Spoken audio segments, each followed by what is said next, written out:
Hi, I'm Kellie Bryan. I'm from Brighton. I'm a practice nurse and I'm also one of the lead nurses for Brighton working at the CCG. One of my focuses is patient safety, and the title was Leading for Quality, and we're sort of under the quality team, but the agenda for the course was to come with a patient safety kind of project. And one of my interests has been trying to raise the profile of patient safety incident reporting within primary care, which is currently at quite a low level, and how to increase that. So I thought, perfect, this will help me with my agenda. The original project was trying to develop some kind of either app or some kind of program in order to capture the reporting information so that it could be done at speed, because my thoughts were the sort of things that I'm looking at are not necessarily very serious incidents, but they're frequent low-level prescriptions missing, wrong antibiotics prescribed, or wounds not healing, you know, all sorts of low-level stuff that we see all the time. And maybe if we could start to group those, we would start to see some more common themes. That was kind of my thinking. But once you have that level of reporting, then you have to really be able to capture that. Somebody has to filter it. Then we also have a responsibility to feed all of that up to our contract holders, which are NHS England. And that in itself has just created lots of steps and requires resources to do that, people, funding. So that's the bit of the project that can't happen at the moment.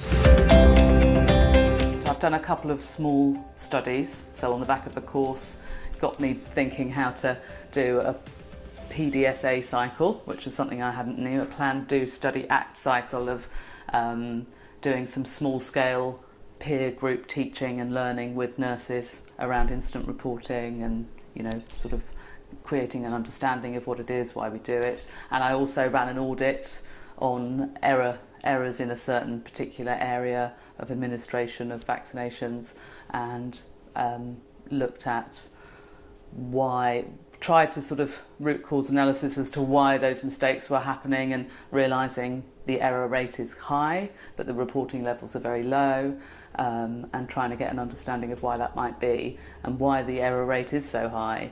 And from that we sort of asked a few pertinent questions, realised that knowledge and confidence was low, so we ran some training courses, which is now on a rolling programme. So there's a few things that have come out of it, which have been really positive.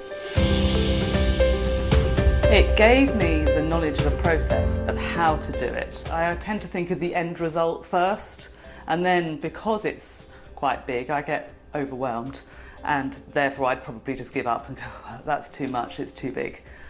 Whereas this has probably made me think, okay, so that is the end result, but if I took it back to the beginning and just did a small start, what would that look like? So I think that's the PDSA that we were taken through would be take that big, shrink it down into something small and manageable, and do a cycle of learning through that before you then upscale it. And that was the thing that I have probably learned the most. The most challenging part of it was probably the writing up of it afterwards, trying to formulate all the mad thoughts that I'd had over 6 months and put them in some kind of coherent structure. And I'm not the most academic person in the world, but actually Vicky really helped me with that. And in the end, I've got a document that I was really proud of, and I sent it out to the heads of quality at the CCG, and they've said, great, let's have a meeting and talk about how we can take it forward and use it. So it's been great, actually. With our small action learning sets, there were 5 of us with a facilitator who was great at teasing out and not letting us not answer the awkward questions of why we may not have got on with our next step, or, you know, what was blocking us, etc. And, you know, really allowing us to drill down into why we might be avoiding something, whatever. That was really helpful. There was a great lecture as part of it on emotional intelligence, and looking at how, you know, people using influencing skills really. As I said before, you know, my role is not one of management, and that's not necessarily something that I enjoy doing, is the typical line management. But the influential roles and the sharing and the kind of Yeah, influencing, I think, is the best way to put it, is something that I think that I would prefer, and it just allowed me to give it a language.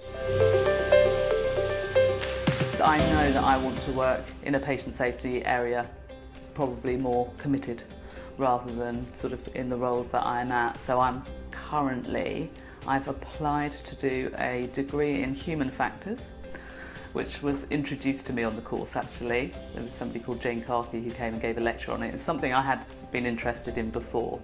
And I thought, yeah, I think that's what I really want to do. And also I'm looking out for jobs that are actually in quality and safety. And that will be my next step.